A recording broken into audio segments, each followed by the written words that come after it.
Mais uma vez, bom dia a todos, a paz do Senhor Jesus Cristo. Te leva, pega meu óculos ali. Muito obrigado. Nessa linda manhã de domingo, nós vamos estar expondo a palavra de Deus, o texto do Evangelho de João, capítulo 12.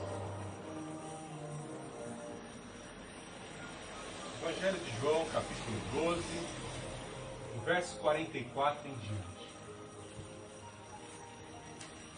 Evangelho de João, capítulo 12, do verso 44 até os 50. Amém? Todos acharam? Então Jesus falou em alta voz: crê em mim, não crê apenas em mim, mas naquele, quem crê em mim, quem crê em mim, não crê apenas em mim, mas naquele que me enviou. E quem me vê, vê aquele que me enviou. Eu vim como luz ao mundo, para que todo aquele que crê em mim não permaneça nas trevas. Se alguém ouvir as minhas palavras, não obedecer a elas, eu não o julgo, pois não vim para julgar o mundo, mas para salvá-lo. Quem me rejeita e não aceita as minhas palavras, já tem seu juiz. A palavra que tenho pregado, essa o julgará no último dia. Pois não falei por mim mesmo, mas o Pai que me enviou ordenou-me o que dizer e o que falar. Eu sei que o seu mandamento é vida eterna. Assim, o que eu falo é exatamente o que o Pai me ordenou. Deus Altíssimo, Deus de amor, Deus de poder, nós te amamos, te adoramos, te agradecemos. Obrigado por esta palavra. Esta palavra que nos dá força, nos revigora, que nos leva, que nos exorta, que nos orienta. Esta palavra que nos ilumina. Nós te amamos, ó Senhor Jesus, porque tu vieste ao mundo como luz, neste mundo de trevas, e por meio dos teus ensinamentos, nós assim somos orientados. No mundo perplexo, em perplexidade, no mundo em maldade, no mundo corrompido, no mundo jaz do maligno, nós estamos guardados e reservados em Ti, ó Senhor Jesus. Nos livra do mal, nos livra de toda a peste, de toda a enfermidade, nos livra, Pai Santo, da contaminação dos valores pagãos deste mundo, Pai. Em nome do Senhor Jesus, estamos guardados em tuas palavras, Pai, que são vida eterna, que são orientação. Para onde mais poderemos ir, se só Tu tens as palavras de vida eterna? Só o Senhor ressuscitou dentre os mortos, venceu o mundo, venceu a morte. Por isso nós estamos bem alinhados. Por isso nós adoramos o Senhor Jesus Cristo e nele esperaremos, e nele confiaremos. Confiaremos em suas palavras, em seus ensinamentos. E assim glorificamos o Pai, glorificamos o Filho e glorificamos o Espírito Santo que nos capacita. Amém. Louvado seja o nome do Senhor Jesus Cristo por esta palavra. Palavra maravilhosa, quando assim refletimos na importância de um dia ensolarado como esse, essa linda manhã de domingo, dia 15 de março de 2020. Quão bom é nós efetuarmos as nossas tarefas com boa iluminação.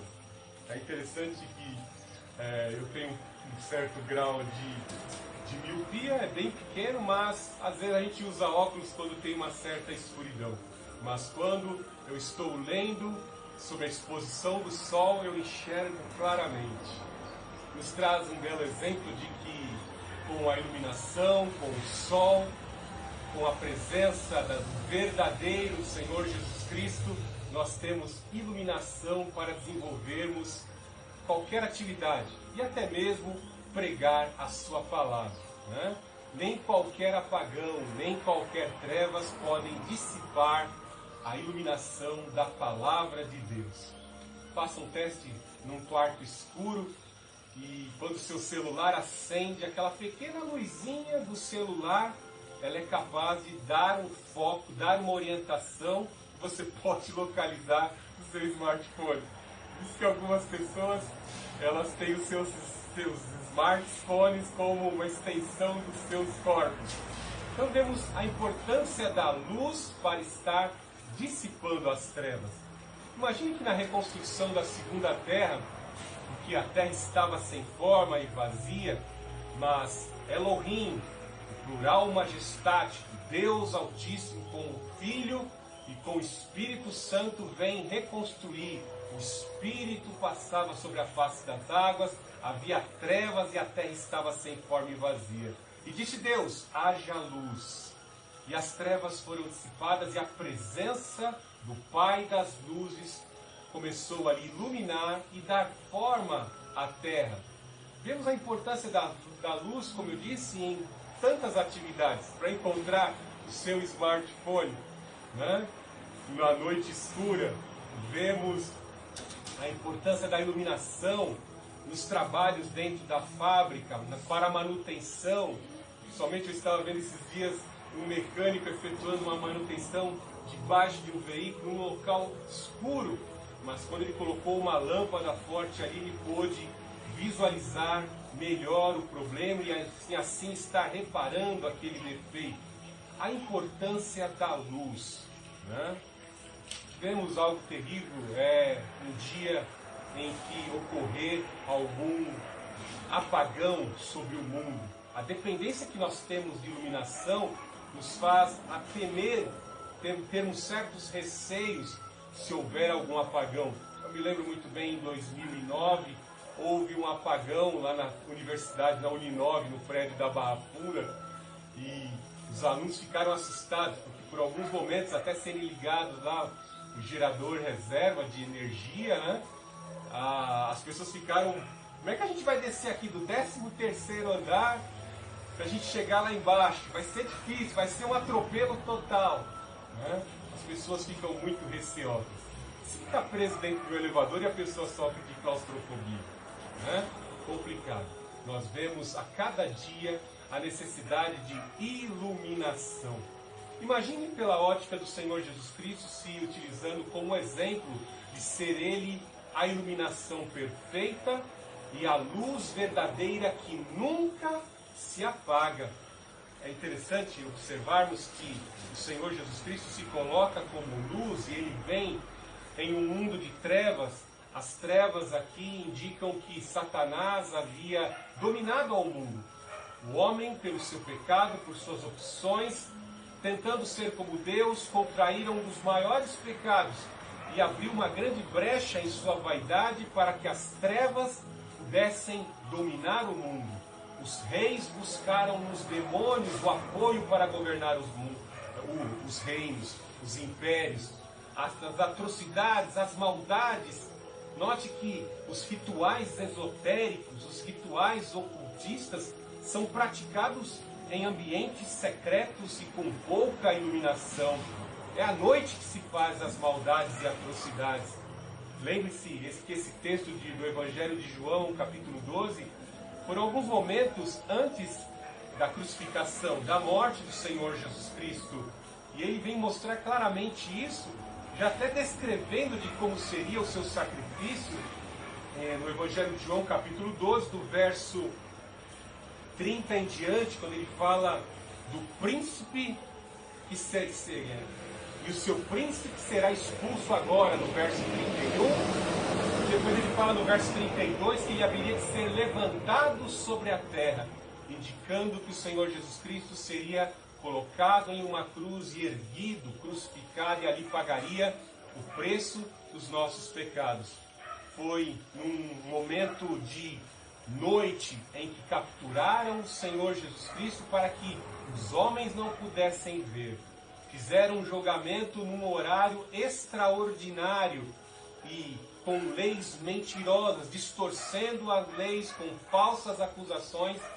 À noite, nas trevas, eles conspiraram e assim decretaram a morte do Senhor Jesus Cristo. Esses grandes assassinos que conspiraram. Então, as trevas são um ambiente propício para que o mal possa atuar, né? Eu me lembro de um amigo meu que já foi praticante de de ocultismo, de satanismo, ele dizia que alguns horários são solicitados pelos espíritos malignos para se fazer ritual às 3 horas da madrugada. Né? Tem toda uma matemática, algumas regras que têm que ser obedecidas para se fazerem rituais macabros. Que coisa terrível. Veja que dentre aqueles que eram, entre aspas, povo de Deus, eles conspiraram às altas horas da madrugada, em ambiente de escuridão, para matar o Filho de Deus e tentar impedir o plano de Deus de salvar a humanidade. Tentaram apagar a luz, para que a perversidade deles não ficasse exposta. Veja que coisa terrível. É na calada da noite que se fazem as tramas políticas que vão trazer danos a uma nação. Nós temos que estar muito atentos, iluminados pelo Espírito Santo, iluminados pelo Senhor Jesus Cristo, que é a lâmpada que jamais vai apagar. Lâmpada para os meus pés é a tua palavra, e luz para os meus caminhos. Algo de maravilhoso que ele fala nesse capítulo 12, verso 44 em diante. Ele diz: então Jesus falou em alta voz: crê em mim. Quem crê em mim, não crê apenas em mim, mas naquele que me enviou. E quem me vê, vê aquele que me enviou. Nós estamos numa época de muita perplexidade doutrinária, e algumas coisas que já tinham sido dissolvidas lá no primeiro século pelo apóstolo Paulo na carta aos Gálatas, retorna novamente com muito vigor. A negação da doutrina da Trindade, sendo que uma das ordenanças do Senhor Jesus Cristo é de ensinar a palavra de Deus e batizar em nome da Trindade. A palavra Trindade não é encontrada nas Escrituras Sagradas, mas é um termo designativo para indicar que o poder do Deus Altíssimo, a plenitude do Deus Altíssimo, se encontra no corpo espiritual do Senhor Jesus Cristo e no Espírito Santo. Ou seja, eles estão em pé de igualdade. Existe um só Deus, um só caminho, um só Senhor, o Deus Altíssimo. Mas foi do agrado do Pai que a plenitude da divindade habitasse no Senhor Jesus Cristo. Por isso ele aqui faz essa afirmação. Em outras palavras, o Senhor Jesus Cristo afirma que ele foi enviado do Pai e que ele é o próprio Pai. Ele prega, ele expôs ao mundo a vontade do Pai, o que o Pai deseja para a humanidade. Num mundo que estava se deleitando nas trevas, da cegueira espiritual, das falsas doutrinas que não poderiam salvar, de falsos mestres que pensavam que pelo mérito das obras eles estavam salvos, mas não estavam. O Senhor Jesus Cristo disse que os fariseus estavam condenados. O Senhor Jesus Cristo vem dizer aqui que ele veio para trazer a verdade. Ele era a iluminação. Ele era o cumprimento da lei de Moisés. Por quê? Por mais dedicado que fosse um fariseu em ensinar alguns ensinamentos que poderiam ser esplendorosos aos olhos dos pequeninos, dos judeus, vemos que esses ensinamentos não poderiam salvar. Somente o Senhor Jesus Cristo foi capaz de vivenciar e trazer o coração da lei, porque o rigor que a lei exige das pessoas é impossível ser vivenciado. Todos pecaram e destituídos estão da glória de Deus por conta do pecado que habita em nós e da necessidade que temos de um expiador, de alguém que pague o preço dos nossos pecados e assim possamos ser salvos. Então Deus envia uma luz, a começar pelo seu povo. Deus envia o seu próprio Filho para estar iluminando com o conhecimento a verdade e orientando o povo de Deus. Vemos que a verdade ela trouxe tanto impacto, iluminando os olhos das pessoas, que as massas de pessoas enfermas seguiam o Senhor Jesus. As pessoas problemáticas, todos os problemas de ordem física e espiritual estavam sendo atendidas, porque o poder que emanava do Senhor Jesus Cristo cumpria impecavelmente Isaías 53, Isaías 61, Isaías capítulo 9. E os fariseus, os maiorais que conheciam a lei, começaram a perceber isso.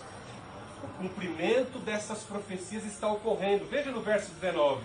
Então os fariseus disseram uns aos outros: vede que nada conseguistes, o mundo inteiro vai atrás dele.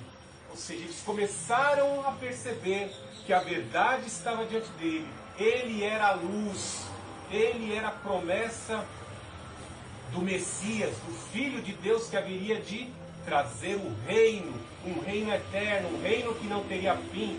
Está lá no livro de Daniel. Eles estavam diante disso, mas fecharam, resistiram em seus corações em não aceitar esta verdade. Veja o que o Senhor Jesus Cristo, com base nessa mesma afirmação, fala no verso 32, no 12:32. E eu, quando for levantado da terra, atrairei todos a mim. Ou seja, profetizando que após a sua crucificação, a sua obra redentora começaria a ficar mais clara, que o Senhor Jesus Cristo, assim efetuando em perfeição de vida, em perfeição de caráter, ele assumiria na cruz do Calvário, e assim quando ele fosse levantado e morto, haveria de atrair o mundo inteiro como única forma de salvação e de remissão dos pecados. Somente a salvação, remissão de pecados, quando se aceita o sacrifício do Senhor Jesus Cristo. É por isso que, por mais que o historiador seja cético ou ateísta, o Senhor Jesus Cristo marcou a história. Ele dividiu a história em antes de Cristo e depois de Cristo. Os homens podem morrer negando, mas jamais conseguirão apagar que Jesus Cristo é a luz do mundo. Ele trouxe luz e salvação a este mundo. Ele trouxe luz para orientar o mundo e marcou a história. Eles não têm como escapar. E por isso que você pode observar neste mundo de trevas que o diabo vai se disfarçar em diversas ideologias. Ideologias esquerdistas igualitárias, mostrando que o Estado vai construir uma sociedade igualitária e justa. Religiões pacifistas do Oriente, dizendo que o seu Messias, quando impor o seu reino na terra, vai construir uma sociedade harmônica. O projeto da ONU de trazer a paz ao mundo, sociedades igualitárias, impedir as guerras, construir uma sociedade de paz.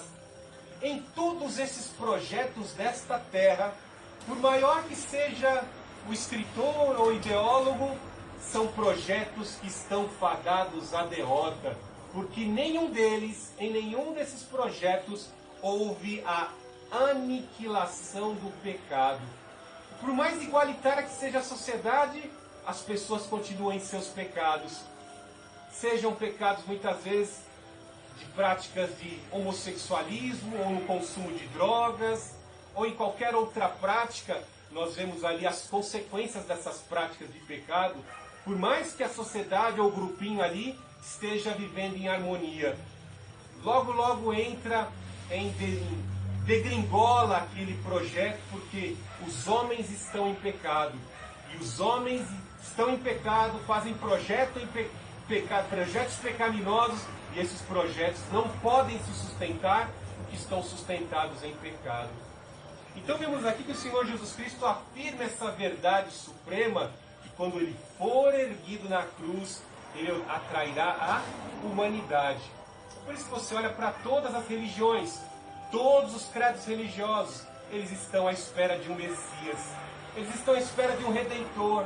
Né? O budismo está esperando Maitreya, a maçonaria o Iluminado, o Gadu, né? O hinduísmo esperando o Avatar, o islamismo esperando o seu o Imam Mahdi, que vai congregar todo e montar um califado. Então veja que são projetos que estão sendo assim trazidos.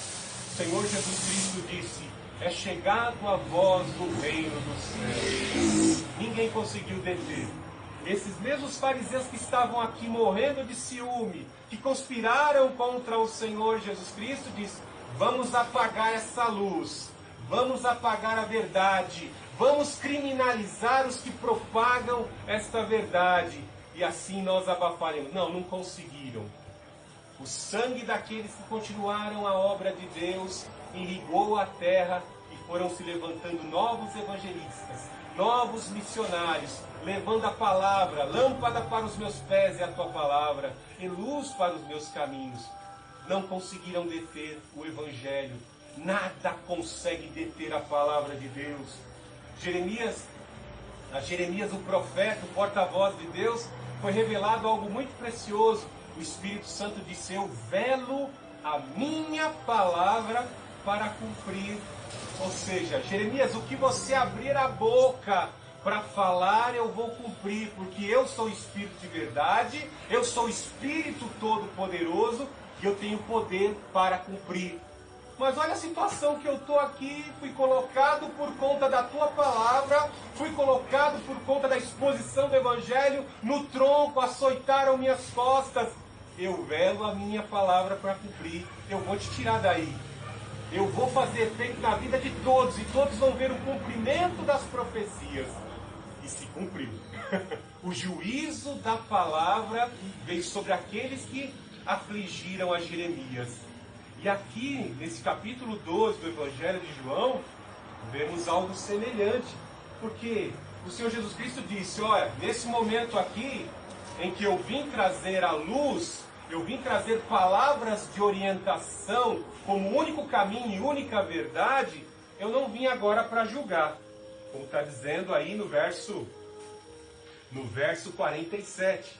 Se alguém ouvir as minhas palavras e não obedecer a elas, eu não julgo, pois não vim para julgar o mundo. Ou seja, na sua primeira vinda à Terra, lá 2000 anos atrás, o Senhor Jesus Cristo não veio para julgar. Como eu disse, ele veio trazer a luz, ele veio trazer orientação, ele veio trazer o ensinamento, ele veio ativar na nossa mente que nós temos um sentido para a vida. E que ele era esse sentido para a vida. Era a luz que nós deveríamos perseguir. Mas as palavras que ele entregou poderão, de certa forma, implicar num julgamento para as nossas vidas. E às vezes nós recebemos uma orientação. Desde pequeno, a mamãe dizia para o filhinho: não ponha o dedo na tomada, não faça isso, não fique brincando com fogo, não mexa nisso. E às vezes os filhos vão sofrer as consequências por desobedecer o papai e a mamãe. O filhinho lá desobedece a mamãe, mata a aula, não vai para a escola, como aconteceu com um amigo meu, e foi atropelado, né? Matou a aula e foi atropelado numa tarde, né? Que coisa terrível, né? Trouxe uma sequela para a vida inteira dele, até hoje. A sequela de ter desobedecido o pai, matado a aula e ter sofrido um atropelamento que danificou ali suas pernas. Então, vemos que as palavras do Senhor Jesus, assim como a palavra dos pais, por amor aos filhos, vêm para orientar. E se elas não forem obedecidas, elas trarão implicação. Veja o fogo. O fogo é tão importante para iluminar. Quando estamos no escuro, a primeira coisa que queremos fazer talvez seja uma tocha com fogo, e buscamos madeira, e buscamos algo que possa colocar uma tocha, possa acender uma tocha, assim a gente possa localizar e observar as coisas, para tomarmos ações e atitudes. Mas veja que o mesmo fogo, ele também pode queimar os tecidos, a pele humana, pode trazer dano. Então veja que a palavra de Deus, o próprio Deus, o escritor de Hebreus se refere a isso. Deus é fogo consumidor, né? E às vezes as pessoas brincam com as coisas de Deus, né? Fazem piadinhas com as coisas de Deus. Tem pregador humorista nos dias de hoje, stand-up gospel, né? Tem balada gospel, tem igreja coach, né? Onde as mensagens não levam à santificação, mas levam as pessoas a sincronizarem e buscarem o Deus divino, o Deus humano dentro de si para atingirem objetivos e conquistas dessa terra. Tudo tem que ser analisado, né? Que às vezes a pessoa está pedindo fogo, né? Para empreitadas humanas, pede fogo, revestimento de fogo para empreitadas humanas. Esse mesmo fogo pode te queimar, né? Muito cuidado, porque os fariseus, eles conheciam muito bem a palavra de Deus. Eles estavam vendo que Jesus Cristo estava cumprindo Isaías 61, dando vista aos cegos, expulsando o demônio, dando abertura de prisão aos presos, pelo poder de Ruach Elohim, o Espírito do Deus Altíssimo, e eles blasfemaram. Conhece a palavra de ler e estudar, e critica, porque resiste à obra do Espírito Santo. Este mesmo Espírito Santo virá como juízo, virá como consumidor. Por isso o Senhor Jesus Cristo foi bem enfático para os legalistas: vocês não entram no reino dos céus e não deixam ninguém entrar. Então veja que algo maravilhoso acerca desta palavra que está entrando em nossos corações. Hoje, no início do culto, eu citei um dos problemas que acometem praticamente todo o hemisfério ocidental aqui na Terra, por conta de um vírus que surgiu lá na China. E as pessoas estão perplexas, alguns crentes estão com medo, as pessoas, por orientação dos médicos e dos especialistas, as pessoas não estão mais nem se abraçando. E a palavra de Deus nos diz que quão bom e quão suave é que os irmãos vivam em união. A palavra de Deus em Hebreus nos cita a não distanciarmos das nossas congregações, visto que a vinda do Senhor está próxima.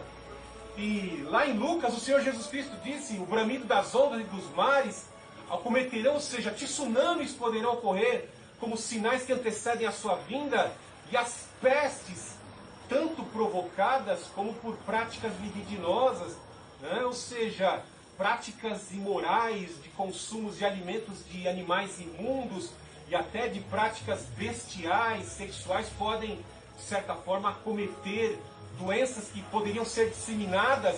São sinais da vinda do Senhor Jesus Cristo, e esses sinais vão nos impedir de congregar, vão nos impedir de cumprir as Escrituras. Veja que o mundo está, de certa forma, colocando a igreja num crivo. Mecanismos legais estão sendo criados. Veja que o diabo, como um grande engenheiro social, ele preparou tudo isso para pôr à prova. Deus dá permissão ao diabo de colocar a igreja à prova. Você tem uma ideia, irmão? Você nem notou isso, mas foram criados mecanismos legais. Ontem eu estava vendo uma promotora dizendo: qualquer pastor que oferecer algum álcool gel ungido ou algum talismã ungido para curar desse coronavírus, prometendo por algum valor, vai ser criminalizado. Já tem 2 apóstolos aí condenados. Estou cantando a pedra do que pode acontecer. Talvez alguns empresários, pastores, não quero citar nome aqui, vão criar álcool gel ungido para proteger do coronavírus. Mas uma coisa bem certa: uns pregam por amor, outros pregam por dinheiro, outros pregam por inveja. O que importa, o evangelho está sendo pregado. Ou seja, é o diabo tentando calar a boca dos grandes canais de comunicação do evangelho. A pessoa compra o álcool ungido se quiser. Aqui na Remanescente nós não fazemos isso. Mas quem quiser comprar, que vai lá e compre o álcool gel ungido para se proteger do coronavírus. Mas nós aqui não fazemos isso. Nós confiamos na palavra. Ainda que o coronavírus nos consuma, nós sabemos que nem a morte pode nos deter. A própria palavra nos mostra isso. O texto está dizendo claramente aqui que a palavra, assim como o fogo, traz benefício, mas a palavra também traz juízo, porque ela já entrou no seu ouvido. Se a palavra entrou no seu ouvido e você permitiu que a palavra faça você confessar que Jesus Cristo é o Senhor, e você começa a copiar os passos de Jesus, você vai entender que nem o coronavírus, nem a morte, nem alguém que te olha cruzado na igreja vai impedir você de pregar este evangelho. Irmãos, o negócio é sério. Você tem que estar atento a esses acontecimentos, porque são armadilhas de cerceamento da pregação da palavra de Deus. Como eu disse, nós aqui não pregamos esse costume, nós não temos aqui fetiches, nós não temos aqui, não vendemos nenhum tipo de objeto que atrai o poder de Deus. Nós não compramos a graça, pois a graça é de graça, e nem vendemos e nem comercializamos isso. Para mim isso aí já acabou lá no século XVI com a Reforma Protestante. E nós somos um segmento das denominações protestantes reformadas. Mesmo sendo pentecostais racionais, somos reformados. Ou seja, nós nos baseamos na palavra de Deus. E nós estamos atentos a esses acontecimentos. A esses atentos porque o mundo está enfurecido. Talvez você não notou isso. Mas essa peste dessa doença, essa praga, acometeu o povo italiano. Você parou para analisar? Tem gente que deu risada. Eu já disse isso aqui em algumas mensagens. A catedral de Notre Dame foi queimada. Estava cheio de gárgula, de demônio lá. Tem que pegar fogo mesmo. Eu não achei graça nenhuma. Porque querendo ou não, é um símbolo do cristianismo. Aí vai derrubar a catedral católica para construir mesquita? Destruir uma catedral para construir uma catedral. O grande projeto é construir no mesmo lugar uma catedral sincrética e ecumênica para propagar um falso Cristo, um Cristo unificador dos credos religiosos, em Notre Dame, na França. Uma coisa terrível, como eu disse, voltando à questão da Itália, o berço do cristianismo ocidental sendo acometido com essa peste, cidades em quarentena. Que coisa mais terrível é essa? Se não é um ataque de alguém que premeditou um crime hediondo, vamos parar a civilização ocidental que está alicerçada no cristianismo. Gente, vamos acordar para a vida, são sinais dos fins dos tempos. O Senhor Jesus Cristo disse, o profeta Joel também reafirmou, trouxe isso primeiro, depois o Senhor Jesus Cristo veio e reafirmou. Pedro também reafirmou no dia de Pentecoste, que os sinais haveriam de ocorrer nos céus, depois do batismo com o Espírito Santo. Eles foram selados com fogo, e Pedro dá extensão à profecia de Joel, para estarmos atentos aos sinais que ocorrem nos céus. Estejam atentos. Estejam atentos, nós estamos se aproximando de uma Páscoa.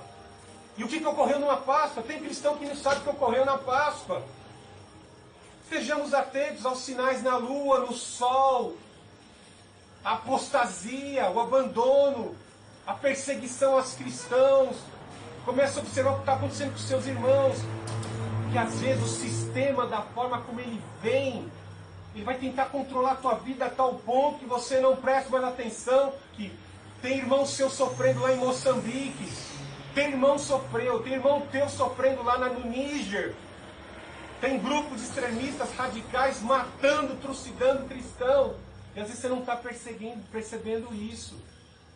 Veja a preocupação que o Senhor Jesus Cristo tem com os que estão próximo dele. Né? Porque uma coisa é bem certa.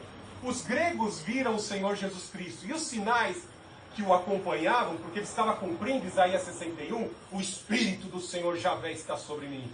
E os gregos já queriam tomar posse disso.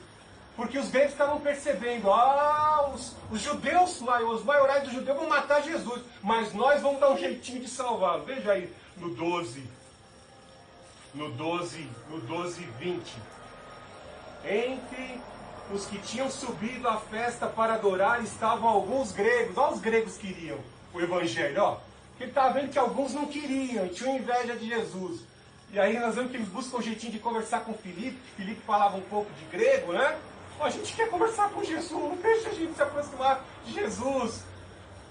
E Jesus Cristo estava preocupado ali, primeiro para os judeus, primeiro para o seu povo. Jesus veio para os seus, e os seus não receberam. Veja o que o Senhor Jesus Cristo fala aí no verso 27. No 12, 27. Agora a minha alma está angustiada. O que direi? Pai, salva-me desta hora, mas foi para isso que vim, para esta hora. Olha só, o Senhor Jesus Cristo sabia. Está chegando a hora da angústia. Está chegando a Páscoa. Está chegando o quê? Dia da Páscoa. Ó, olha o sinal de Deus sendo realizado num dia de festa. O Filho do Deus Altíssimo sendo sacrificado num dia de Páscoa. E ele estava na angústia. Ó, você tem que estar preocupado com o dia de Páscoa também. Que no dia de Páscoa o povo hebreu foi liberto do cativeiro egípcio. Num dia de Páscoa o Senhor Jesus Cristo morreu pelos teus pecados. Está entendendo? Ó, a aflição do Senhor Jesus Cristo. Assim como o cordeiro pascual era morto às 3 horas da tarde, derramava o sangue sem ser quebrado nem um osso, o Senhor Jesus Cristo ia dar o seu último suspiro na cruz ali, ó. Seu último suspiro na cruz do Calvário às 3 horas da tarde. Presta atenção nisso. A angústia, ó, vem as trevas estão ameaçando tomar o mundo, ó. O Senhor Jesus está percebendo que o Judas já estava com o coração possesso por Satanás. João disse, Satanás entrou no coração de Judas para traí-lo. Os fariseus e saduceus estavam ali, ó. Nós vamos perder nossa posição se esse cara continuar orientando o povo. Vamos matá-lo. Veja aí, avança mais aí, ó. Aí ele vai falar no verso 35. Jesus então lhes disse, a luz estará entre vós por mais algum tempo. Andai enquanto tendes a luz, para que as trevas não vos surpreendam, pois quem anda nas trevas não sabe para onde vai. Está percebendo? Quando o Senhor Jesus Cristo foi crucificado, a tristeza do coração do Pai, ao ver o seu Filho sendo morto, trucidado pelas suas criaturas. A maldade do mundo foi imputada sobre o sacrifício do Senhor Jesus Cristo. E o evangelista cita que houve trevas ao meio-dia, o pastor será ferido e as ovelhas ficarão dispersas. Todo mundo ficou disperso. Será que ele é o Messias mesmo? Né? Os discípulos no caminho de Emaús, eita, largamos empresa, largamos tudo para seguir esse Jesus, e o Jesus morre. Eu pensei que ele era o Messias. Né? Os discípulos lá com medo, Pedro chorando, eu traí, como pude fazer isso? O Judas, como é que eu pude vender o meu mestre pelo preço de um escravo? Né? Só quem sabia da verdade mesmo eram os fariseus, né? Porque tá aqui o teu preço, ó Judas. Você vendeu o teu mestre. E eu não quero esse sangue, ó. Deixa eu pagar você, porque esse dinheiro aqui é sangue de justo, de inocente. Sangue de justo. E nós temos que manter a boa ostentação e a reputação do nosso nome. Nós não crucificamos inocentes. Nós não mandamos para a morte inocente, culpados pelo sangue de Cristo. As trevas acometeram. Muito cuidado. Parar de ouvir a palavra que é luz. Parar de ouvir a palavra que é orientação. Pode te levar às trevas. Jesus está dizendo aqui, ó. Quem anda em treva não sabe para onde vai. Pode ver a inconsequência do mundo. O mundo pratica atrocidades. E o relativismo moral fala, você tem o direito de fazer o que você bem entende. Anton LaVey disse, para ser satanista, basta querer fazer o que tu queres fazer. Para ser satanista, basta fazer o que você tem vontade de fazer. O que é isso? Egolatria. Egolatria é satanismo na vida de muitas pessoas que querem ostentação. Quando o Senhor Jesus Cristo assim faleceu na cruz, as trevas, se tornou o dia de trevas em pleno meio-dia, coisa que ninguém jamais esperou. Houve abalo sísmico, a terra tremeu. Mateus cita que as almas dos heróis da fé foram vistas, a terra se abriu, os sepulcros se abriram, fenômenos climáticos ocorreram, tempestades, trovões, com expressão da ira de Deus com relação ao pecado que foi aplacada pelo sangue do seu Filho, o Senhor Jesus Cristo. E muita gente não estava entendendo, nem nessa situação, e nem quando tudo estava em trevas. Veja que alguns instantes antes, né, o Senhor Jesus Cristo disse, ó, minha alma está angustiada, porque eu vou ter que passar pela cruz, eu vou ser crucificado, eu vou ser levantado para pagar o preço da expiação dos pecados. E as pessoas não estavam entendendo. Veja no verso 31 que ele fala, é algo muito importante. Chegou a hora do julgamento deste mundo, e o seu príncipe será expulso agora. Que palavra, né? Lá em Hebreus capítulo 2, verso 14, nos disse que o sacrifício do Senhor Jesus Cristo deteve aquele que tinha o império da morte, a saber, o diabo. Isso indica que as pessoas que estavam em trevas, vivendo segundo a carne, conforme aquilo que tinham vontade de fazer, em pecado, e até mesmo muitos do povo de Deus que estavam em pecado, ó, estavam praticamente aprisionados. Era como um grande cativeiro, onde o diabo estralava o chicote e as pessoas na balbúrdia e no pecado faziam aquilo que tinham vontade de fazer. Cegas no pecado, cauterizadas nas práticas do pecado. Mas depois da crucificação, quando o Senhor Jesus Cristo diz, está consumado, e Ele ressurge dentre os mortos, agora as pessoas veriam a salvação nele. E o cativeiro foi desbaratado. É como está lá em Efésios capítulo 4, que aquele que subiu é o mesmo que desceu às regiões inferiores da terra, levando uns para pastores, evangelistas, profetas, mestres, né? E ele levou cativo o cativeiro. A obra redentora do Senhor Jesus Cristo na cruz do Calvário resgatou você de um cativeiro.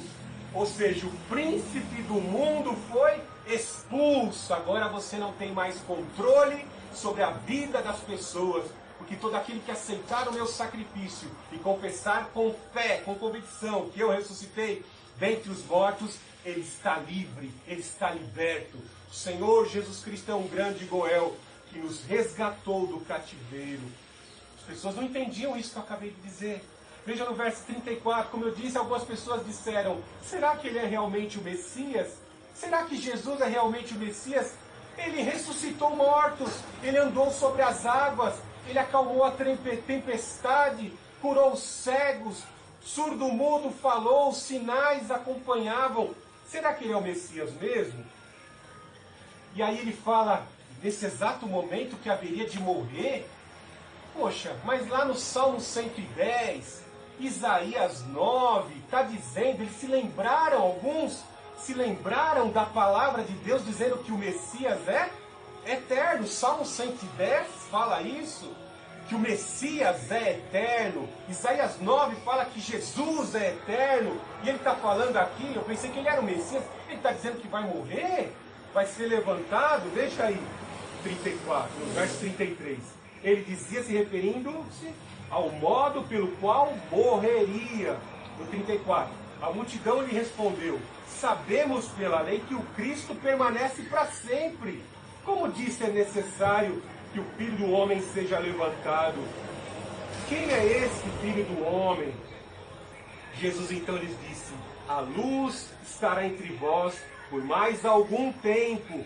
Andai enquanto tendes a luz, para que as trevas não vos surpreendam.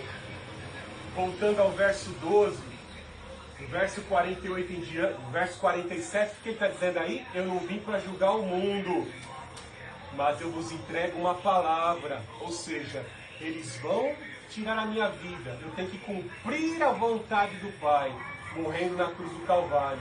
Mas depois que eu ser erguido, depois que eu ressuscitar dentre os mortos, porque a morte não pode me deter, o mundo inteiro vai me seguir. E vocês verão que ninguém pode me deter. Todo o poder me foi dado. Eu sou o Messias. Eu sou Deus. Eu tenho poder sobre a vida e a morte. Irmãos, deu para você medir o poder dessa palavra? Que o Deus que você serve, a morte não pode deter. Este mesmo Deus encarnado, Senhor Jesus Cristo, ressuscitou mortos. Então, diante dessa perplexidade que o mundo está vivendo, você não tem que ficar, o que vai acontecer? Preocupado, não. Nós vemos que o profeta lá, ainda que a figueira não floresça, né? Ainda que as calamidades te cerquem, as doenças, a peste comece a matar muitos ao teu redor, a morte não poderá te abalar. O mundo está perplexo, porque estão sem luz, estão desorientados. Mas você, cristão, que confessa com fé que Jesus Cristo é o Senhor, você viverá para sempre, ainda que a morte te acometa. Você tem advogado que está lá intercedendo por você. Você tem um advogado que está sobre a tua vida, um advogado divino, que é o Espírito Santo, que intercede com gemidos inexprimíveis por tua vida. Então não há o que temer. Confie nas promessas, como o Senhor Jesus Cristo confiou e viveu o melhor desta palavra, porque Ele é mesmo aquele que tem as palavras de vida eterna. Louvado seja o Deus Altíssimo, louvado seja o Senhor Jesus, louvado seja o Santo Espírito.